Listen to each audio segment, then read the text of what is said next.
Bonjour et bienvenue à Vue d'ici. Cette semaine, pour les reportages, on vous présente un topo qui a été tourné au Précieux Temps lors d'un atelier pinceau et apéro. Ensuite, j'ai participé au combat des chefs de la Fondation Jeunesse Sonam et Samuel s'est rendu à Lac-Saint-Charles pour le Bazar des jouets organisé par Rafale. Bonne émission! Ce soir, nous sommes à la soirée Pinceau et apéro organisée au Précieux Temps. C'est une activité qui est bien aimée par les couples, mais aussi pour les soirées entre amis et nous avons bien hâte de vous faire découvrir cette belle activité.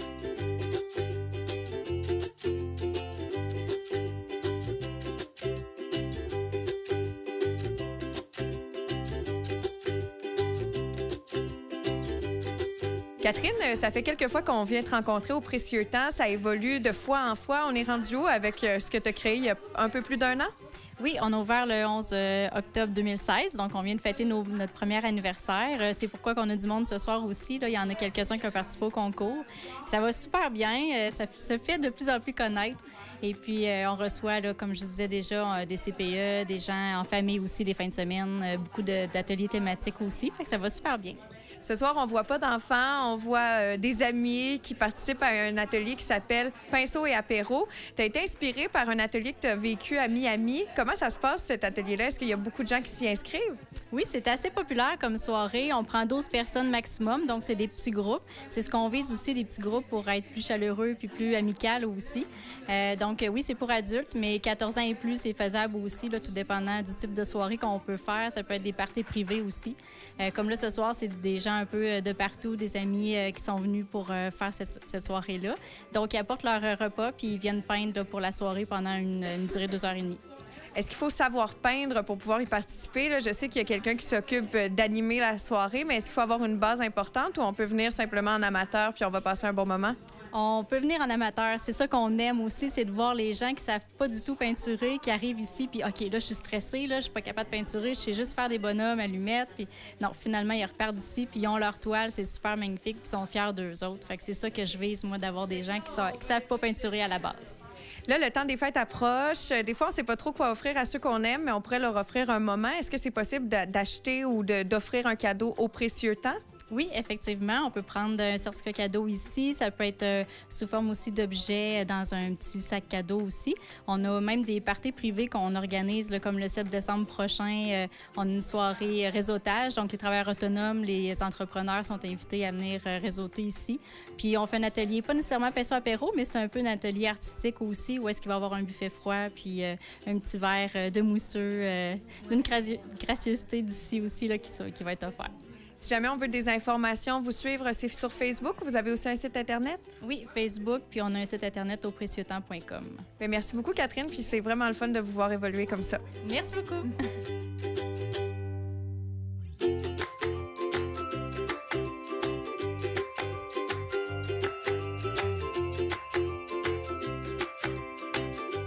Marie, c'est toi qui es en charge de l'animation de la soirée d'aujourd'hui, Pinceau et apéro. Comment ça se déroule, une soirée comme celle-ci? Les gens arrivent avec, s'ils veulent, avec de la nourriture puis de la boisson. Puis le but de la soirée, finalement, c'est de faire une toile. Fait que moi, j'ai déjà la toile qui est faite, puis on la reproduit. Puis moi, je leur explique étape par étape comment faire la toile. Fait que normalement, ils repartent tous avec une toile qui ressemble à la mienne. Est-ce que c'est possible de faire des petites choses modifiées aussi sur la toile? Est-ce qu'on peut l'adapter à ce qu'on a envie de peindre, justement? Oui, tout à fait. On peut changer les couleurs. On peut, comme présentement ce soir, il y en a qui préféraient faire autre chose. Fait que comme on est un plus petit groupe, ben c'est possible. T'sais. Fait qu'il y en a qui ont fait des tasses au lieu de faire des coupes de vin. Fait qu'on peut faire ça. On peut ajouter ou enlever des détails dans le fond, puis changer les couleurs comme on veut, selon notre créativité. Là. Est-ce que les trucs que tu donnes dans une soirée pinceau et apéro peuvent être applicables une fois rendu à la maison pour justement tester des choses nous-mêmes? Oui, tout à fait. Oui, parce que dans le fond, c'est de la technique que je leur montre. Je leur explique vraiment quel pinceau prendre, comment utiliser la peinture, comment l'étendre. Je leur donne des trucs pour dessiner les choses sur la toile aussi. Fait que oui. On peut voir plusieurs de tes toiles affichées sur les murs au Précieux Temps. Elles sont aussi à vendre. Est-ce que ton métier, c'est d'être peintre? Oui, je suis artiste peintre, mais je donne des cours aussi. J'en donne ici au Précieux Temps aux enfants, puis j'en donne aussi dans des résidences de personnes âgées. Puis je travaille aussi à la galerie Ni vu ni cornu à Sainte-Anne-de-Beaupré. Est-ce qu'il y a une façon de te suivre sur un site Internet ou encore sur une page Facebook? Oui, j'ai mon site Internet. maryse-marceau.puzzle.com. Puis j'ai ma page Facebook aussi. Parfait. Merci beaucoup, Maryse. Je te laisse retourner donner ton atelier. Merci.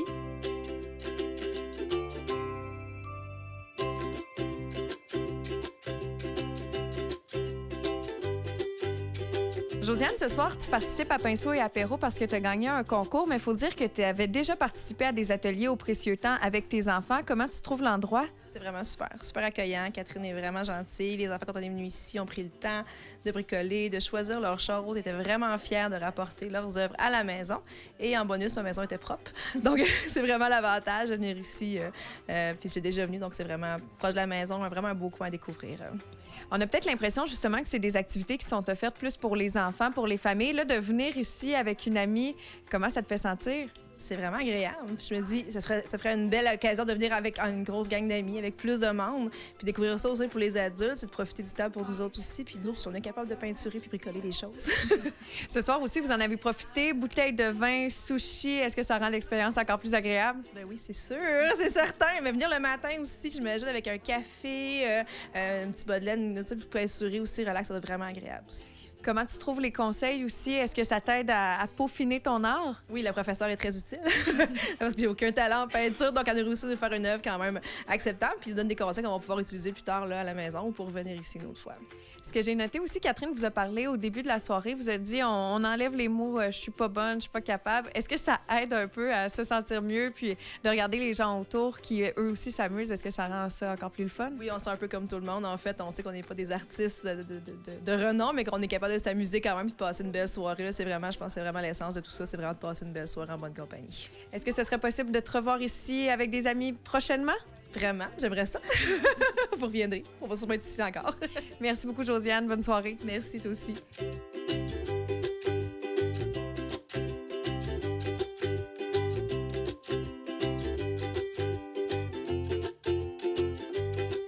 Claudia, c'est ta première expérience au Précieux Temps pour l'activité Pinceau et Apéro. Comment t'en as entendu parler? Dans le fond, j'en ai entendu parler par Josiane qui avait participé à un concours sur Facebook. Puis, dans le fond, bien, elle a gagné. Fait que j'étais comme son invitée là, pour ce soir. Ça fait déjà quelques minutes que l'atelier est commencé. Quelles sont tes premières impressions? J'aime ça, je rigole, j'ai du fun. On dirait que le stress fait comme descendre en même temps, fait que ça me fait vraiment du bien de peinturer ce soir. Est-ce que tu es le genre de personne qui peinture quotidiennement ou régulièrement? Non, vraiment pas. J'ai pas vraiment de talent en peinture, mais je trouve ça le fun de venir ici, puis j'apprécie beaucoup l'activité. Est-ce que ça t'aide d'avoir les conseils de Maryse qui anime l'activité, justement? Oui, vraiment beaucoup. Une chance qu'elle est là. Bien, merci beaucoup, Claudia. Je te laisse à tes pinceaux. Passe une belle soirée. Merci beaucoup.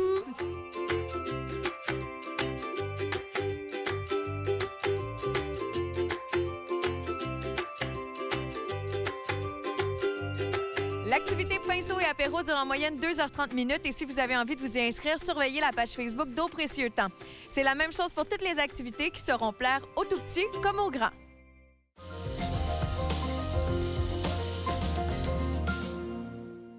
Ce soir, nous sommes à la station touristique Stoneham pour participer au combat des chefs organisé par la Fondation Jeunesse Stoneham. Au cours de la soirée, différentes bourses vont être remises à des jeunes de Stoneham et Tewksbury.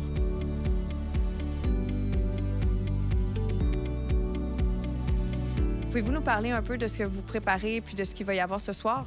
Ce soir, c'est notre événement phare pour l'année. Donc, on conclut l'année avec le combat des chefs, qui va être le moment pour remettre les bourses à nos boursiers. Donc, 6 boursiers cette année pour 10 000 de bourse, tout aussi que ce soit au niveau sportif, culturel. Donc, c'est vraiment une très belle journée de ce côté-là.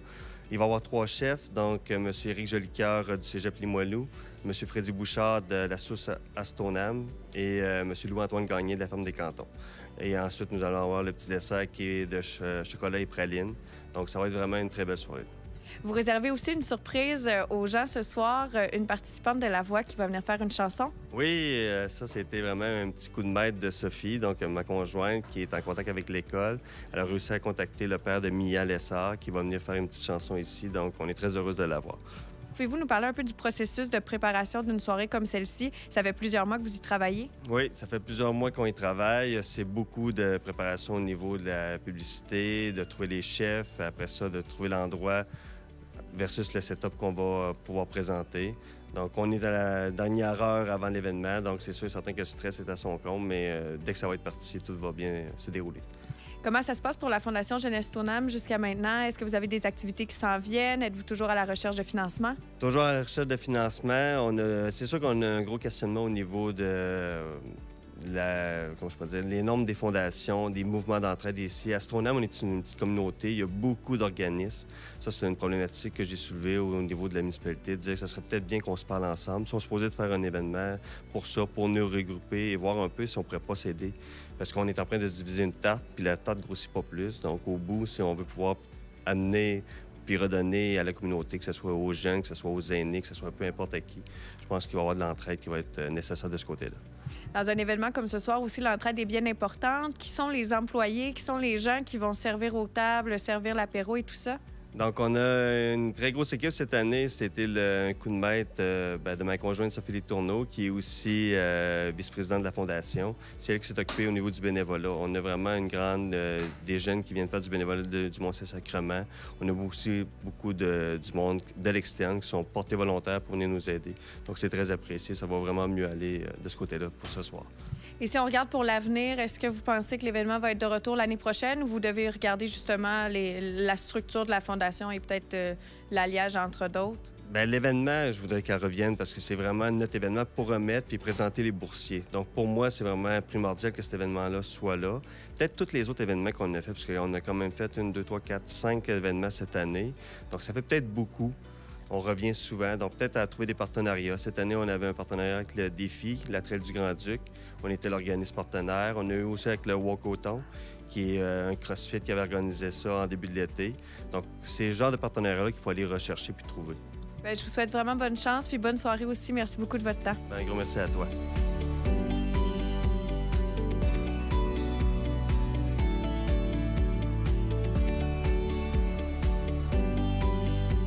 Élise, tu es une employée de CCAP, mais ce soir, on te rencontre parce que tu es sur le CA de la Fondation Jeunesse Stoneham. J'aimerais savoir, avec ton travail à temps plein, l'implication dans la Fondation, comment tu fais? J'ai aucune idée, mais c'est par plaisir qu'on le fait. Pour les jeunes de la communauté, comme CCAP, toujours impliqué dans sa communauté, la Fondation Jeunesse Stoneham, également impliquée toujours pour soutenir nos jeunes dans leurs projets, pour aussi qu'ils éventuellement redonnent dans la communauté. Donc, on donne le bon exemple aux jeunes.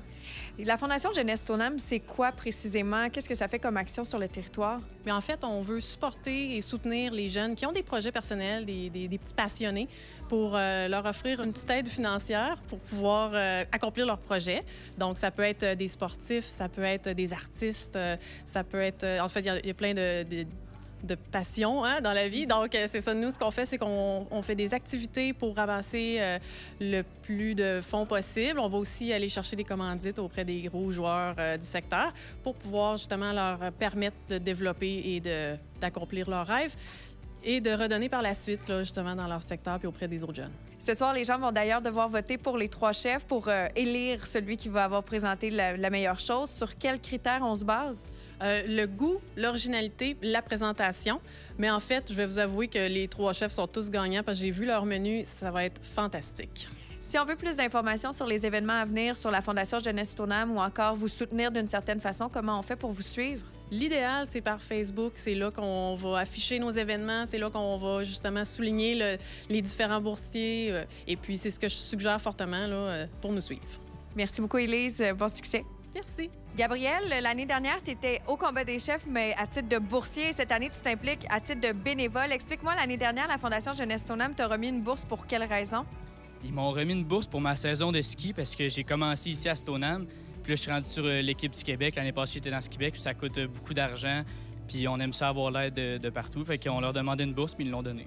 Premièrement, c'est pas tout le monde qui sont capables de payer tout ce qu'ils peuvent. Comme le ski, ça coûte très cher. Puis c'est vraiment le fun que des fondations comme ça, ils nous aident à pouvoir faire ce qu'on veut. Là, ce soir, tu as décidé de t'impliquer à titre de bénévole sans vraiment savoir qu'est-ce qui t'attendait. Comment t'appréhendes la soirée? Bien, j'ai hâte de voir. J'ai hâte de voir qui a reçu les bourses cette année. Puis je vais aimer ça. Ouais. J'en suis certaine, puis on va te suivre pour tes exploits en ski. Merci beaucoup de ta présence, Gabrielle, puis bonne chance. Ça fait plaisir.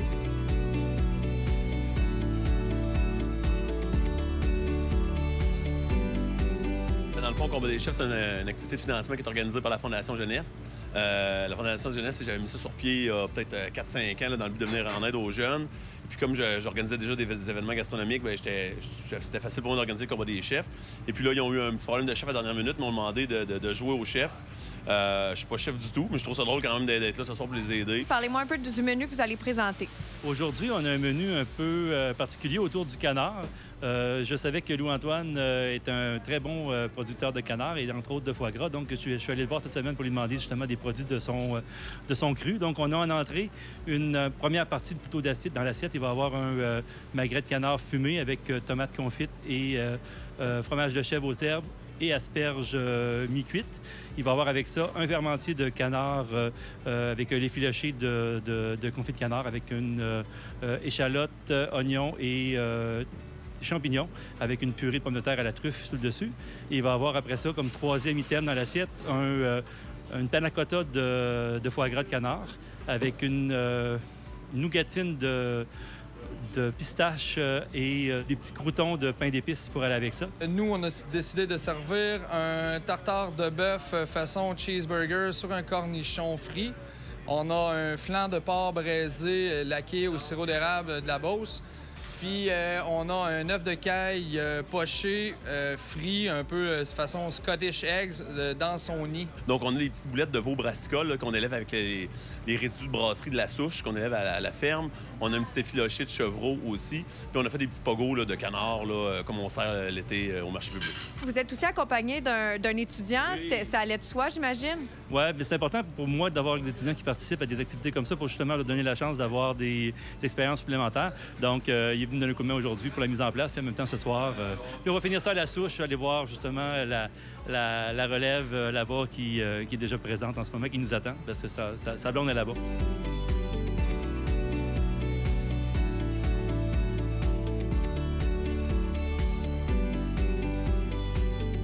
C'est unanime, les chefs qui étaient présents ce soir au combat des chefs organisé par la Fondation Jeunesse Stoneham ont su répondre aux attentes des gens qui étaient sur place. D'ailleurs, merci à ceux-ci d'avoir été présents puisqu'ils ont permis à l'événement de remettre différentes bourses aux jeunes qui se démarquent du territoire.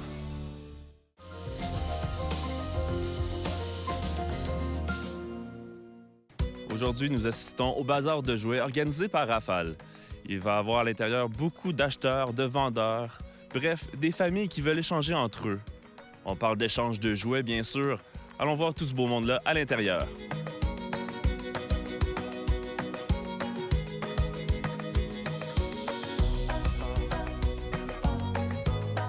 Cette année, au Bazar de jouets, il y a une nouvelle formule. Qu'est-ce que c'est? En fait, en 2016, lorsque l'Appel était encore organisatrice du Bazar de jouets, ils ont dû annuler l'événement. Et en 2017, cette année, on a 2 bénévoles, dont une de notre organisme Rafale qui est venue nous voir pour nous demander si c'était possible de reprendre le bazar de jouets parce qu'elle trouvait l'offre du bazar de jouets intéressante. La différence comparée aux années précédentes, c'est que les années précédentes, il y avait énormément de bénévoles, donc l'ensemble de la vente se faisait par consigne. C'est-à-dire que les vendeurs venaient tout déposer et puis des bénévoles prenaient en charge leur vente et c'est les bénévoles qui s'occupaient de leur vente le samedi. Là, Rafale étant un petit organisme, on a eu la volonté plutôt de modifier la formule pour que ce soit les vendeurs qui soient présents lors de la vente et que ce soit un bazar de jouets plus typique que si ça se passait sous consigne. On a gardé un espace consigne pour les gros jouets pour que les vendeurs n'aient pas à encombrer leur table. L'idée, c'était vraiment qu'il y ait aussi un échange qui se crée entre les vendeurs, qui sont pour la plupart des citoyens de Lac-Saint-Charles, et puis les acheteurs qui sont aussi des habitants de Lac-Saint-Charles. Comment ça fonctionnait pour ceux qui voulaient réserver des tables? Pour la réservation de table, déjà au niveau de la communication, ce qui s'est passé, c'est qu'on a fait des affichages dans la plupart des commerces qui sont très fréquentés de Lac-Saint-Charles, donc la quincaillerie, les épiceries par exemple. Et puis mes collègues et moi-même, et l'ensemble des partenaires avec lesquels on travaille au quotidien, on a fait envoyer par les écoles et puis par ces partenaires les invitations aux différents mails des parents. Et puis après, le bouche à oreille a aussi fonctionné puisqu'on a un comité organisateur de ce bazar de jouets composé de bénévoles et de moi-même. Donc après, voilà, il y a eu du bouche à oreille pour véhiculer l'événement et pour que ça se sache. Pour ceux qui veulent simplement faire un don, comment ça fonctionne? À la fin du bazar de jouets, on va installer des boîtes à l'extérieur du bâtiment pour que les gens qui ne veulent pas repartir avec leurs jouets puissent déposer les jouets à l'intérieur en don. Nous, ce qu'on va faire, c'est qu'il y a une partie des jouets qui va servir pour la soirée de Noël de Rafale, qui est organisée avec l'ensemble des bénévoles qui travaillent avec nous et qui nous accompagnent à l'année. Donc, il y en a plus d'une centaine. Donc, on va se servir pour faire des cadeaux pour leurs enfants. Et puis, l'autre partie des jouets, on va aller les déposer à la ressourcerie d'Entraide Agapé, qui est un organisme communautaire aussi à Beauport. Et puis, Entraide Agapé qui nous a gentiment offert des jouets parce qu'ils en avaient énormément dans leur vente pour qu'on puisse aussi faire une table d'autofinancement pour Rafale. Donc les jouets qu'on va avoir en don, une bonne partie va aussi repartir vers eux pour que ça puisse nourrir aussi leur organisme. Et pour le moment, êtes-vous quand même satisfait de la réponse des gens? Pour le moment, oui. On a eu de très bons commentaires sur la manière dont l'organisation s'était déroulée. Donc c'est très apprécié, surtout pour les bénévoles qui ont mis énormément d'implication en temps et qui, comme tout bénévole, ne sont pas payés pour le faire. C'est vraiment du plaisir pour eux. Donc je suis vraiment ravi qu'il y ait de très bons commentaires de la part des vendeurs et des acheteurs sur la tenue du bazar, qui a priori reste un bazar de qualité. Donc c'était vraiment l'objectif. Et pour les prochains qui veulent poser leurs questions, déposer des commentaires, comment doivent-ils fonctionner en fait?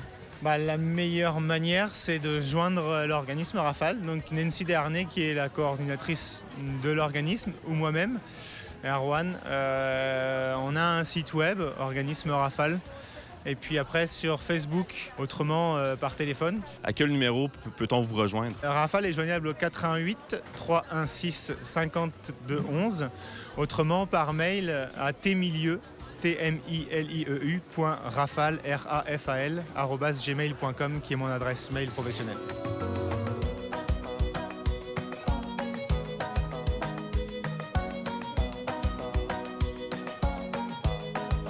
Quel est votre rôle aujourd'hui au Grand Bazar?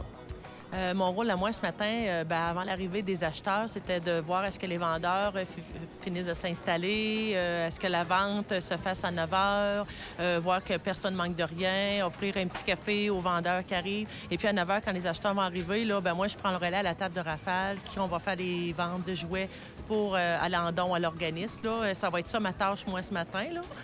Les autres bénévoles se promènent, là, puis voient au bon déroulement, là, que le bazar se déroule bien pour les acheteurs et les vendeurs, là, dans la qualité de la vente, là, et puis que tout roule sur des roulettes.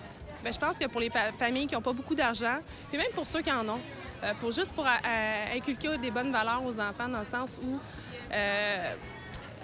les enfants aujourd'hui reçoivent plein de jouets, puis ils ne savent plus la valeur des choses, puis ils jouent plus avec, c'est bon pour aller à la poubelle, on donne, on jette, puis tandis que c'est encore une valeur. Puis là, ils comprennent vraiment le sens de la valeur des objets, puis qu'ils peuvent se racheter des choses. Puis on peut en avoir plus si on paye moins cher. Fait que, tu sais, c'est le même argent, c'est de le faire rouler différemment, puis c'est d'inculquer des valeurs aux enfants, puis je trouve ça bien. Rafale a vendu chacune des tables au profit de l'organisation. Donc, pour nous, c'est déjà un succès. On a plus d'une quarantaine de tables qui ont été louées. Donc, on est vraiment content de l'achalandage que ça a créé. Au niveau des ventes, on n'a pas vraiment de références sur lesquelles on peut se baser. Donc, on espère que les gens vont être contents chacun de leur propre vente. Est-ce que tu as trouvé quelque chose qui t'intéressait pour l'instant? Bien, moi, j'étais venu ici pour deux choses principalement. Une coupe de jeux de société puis peut-être des Legos. J'ai trouvé un jeu de société intéressant pour juste 2 piastres puis une coupe de Lego. Fait que je suis très heureux jusqu'à date.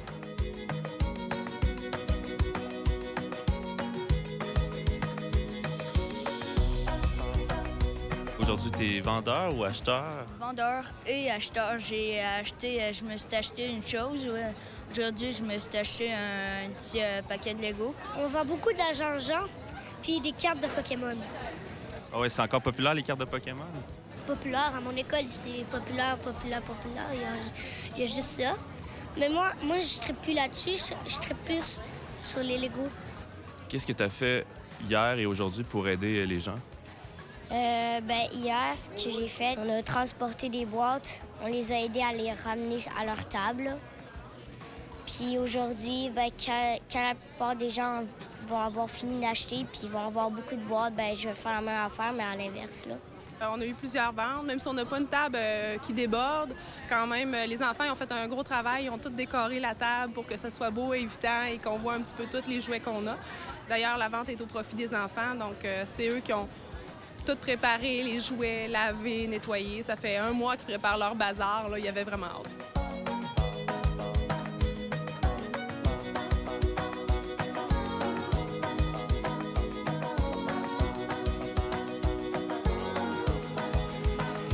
Que ça roule sur des roulettes. Ça prend quand même plus qu'un bénévole, on s'entend.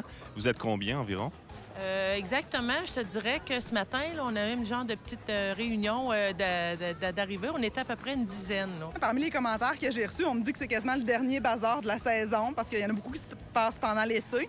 Donc, les gens sont contents, là, comme ça, à l'aube de Noël, de pouvoir acheter des cadeaux usagés, peut-être offrir différemment leurs jouets. Je suis comme heureux pour les ventes parce que le monde qui vont sûrement beaucoup les utiliser puis ils vont les utiliser comme moi, là, comme à leur jeunesse. Je suis contente de vendre des jouets, comme ça je pourrais m'en racheter des nouveaux. Parce que, genre, les jouets que j'avais là, ben ça faisait longtemps que je les avais, fait que j'étais plus vraiment contente des jouets, fait que je les ai vendus. Puis là, on va en racheter sûrement. Il y a vraiment une belle énergie. Je pense que les gens sont contents de voir qu'il y a du monde qui vient acheter. Il y a beaucoup de gens qui sont là pour louer des tables, qui achètent entre eux même. Donc, ça crée vraiment une belle énergie. Je pense que tout le monde est satisfait de la formule.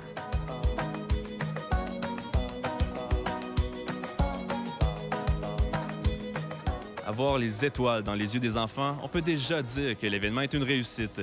Pour les prochains événements, allez consulter la page Facebook de Rafale. Donc, je dis à tout le monde, à l'année prochaine!